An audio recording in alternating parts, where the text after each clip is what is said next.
Hi friends, ഇന്ന് മുരിങ്ങയില തോരൻ വയ്ക്കാം. ഇതാദ്യം മുരിങ്ങയില ഇതാ ഫ്രഷായിട്ട് എടുത്തുകൊണ്ട് വന്നിട്ടുണ്ട്.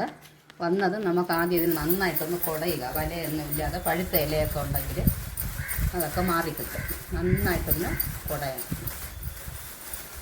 ഇനി ഇത് ഓരോന്നായിട്ട് അടർത്തിയെടുക്കുക.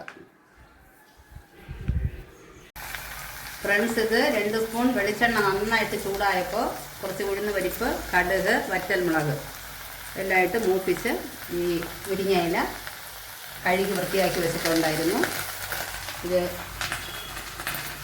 അരിഞ്ഞിട്ട് ചെറുതായിട്ട് ഞാനൊന്ന് അരിയായിരുന്നു. അടർത്തി അരിഞ്ഞ് കഴുകി അതിലുള്ള വെള്ളം ജലാംശം മതിയാവും ഇങ്ങനെ ഇടുകയാണ്.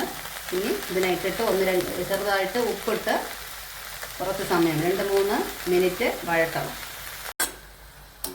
ഇത് 2 മിനിറ്റ് കഴിയുമ്പം ഇങ്ങനെ ഒന്ന് വാടി വന്നിട്ടുണ്ട്. തവിയുടെ ഈ തവിക്കട ഇങ്ങനെ ഒന്ന് ഇളക്കി കൊടുക്കുക. ഇളക്കി കൊടുത്തിട്ട് ചെറുതായിട്ട് ഉപ്പ് ഇട്ടിട്ടുണ്ട്. ഇനി നമുക്ക് ഈ കൂട്ടിൽ വേറെ ഒന്നുമില്ല.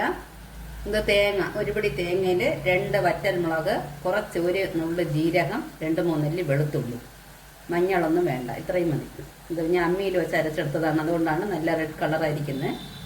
ഇല്ല മിക്സിയിലാണെങ്കിൽ തോരൻ അരയ്ക്കും പോലെ ഒരു ചുറ്റിയെടുത്താലും മതിയാവും. എന്നിട്ട് വേറെ വെള്ളം വേണ്ട, ഈ കൂട്ടുവെള്ളം ഒഴിച്ചാൽ മതി. ഇപ്പോൾ ഇളക്കണ്ട, കൂട്ടിട്ടിട്ട് ഈ കൂട്ടുവെള്ളവും കൂടെ അങ്ങോട്ട് ഒഴിക്കുക.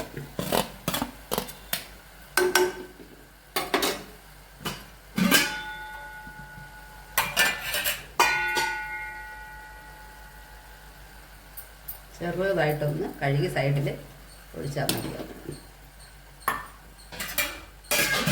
എന്നിട്ട് അടയ്ക്കണമെന്നില്ല. അങ്ങനെ അടയ്ക്കണം എന്ന് നിർബന്ധം ഉണ്ടെങ്കിൽ ദോര ഉള്ള പാത്രം വെച്ചിട്ട് അടയ്ക്കുക. ഒരു 2 മിനിറ്റ് അടച്ച് വയ്ക്കാം. ദോരം വേണം, അല്ലെങ്കിൽ ആ പച്ച നിറം മാറിപ്പോവും. എന്നിട്ട് ഒരു മീഡിയം ഫ്ലെയിമിൽ വെച്ചിട്ട് ഒരു 5 മിനിറ്റ് കഴിഞ്ഞ് തുറന്ന് നോക്കാം. നമുക്കൊരു 10 മിനിറ്റ് കഴിഞ്ഞിട്ടുണ്ട്. ഇനി ഇതിനൊന്ന് ഇളക്കി നന്നായിട്ടൊന്ന് മിക്സ് ചെയ്തെടുക്കണം.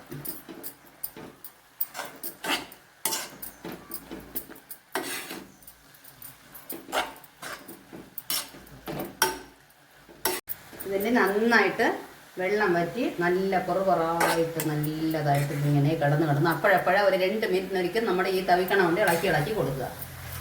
എന്നിട്ട് നല്ലതായിട്ട് ഒറ്റയായിട്ട് നമുക്ക് കിട്ടും ഈ തോരൻ. 20 മിനിറ്റ് ആയപ്പോൾ ഇതാ തോരൻ റെഡിയായിട്ടുണ്ട്. ഇത് നല്ല ക്ഷമയോടുകൂടി അപ്പോഴപ്പോഴായിട്ട് ഇങ്ങനെ നല്ലതായിട്ട് ഉലർത്തിയെടുക്കുക. 20-25 മിനിറ്റ് ആകുമ്പോഴാണ് ഇതാ ഇങ്ങനെ തോരൻ റെഡിയാകുന്നത്. അപ്പോൾ നന്നായിട്ട് ഇത് ഇങ്ങനെ ഒറ്റയായിട്ട് നല്ല തോരനായിട്ട് കിട്ടിയിട്ടുണ്ട്. ഇനി നമുക്ക് ഇത് ഓഫ് ചെയ്യാം. എല്ലാവരും ട്രൈ ചെയ്ത് നോക്കണം. വളരെ ഹെൽത്തിയുമാണ്, ടേസ്റ്റിയുമാണ്. Okay friends, please share and subscribe. Thank U.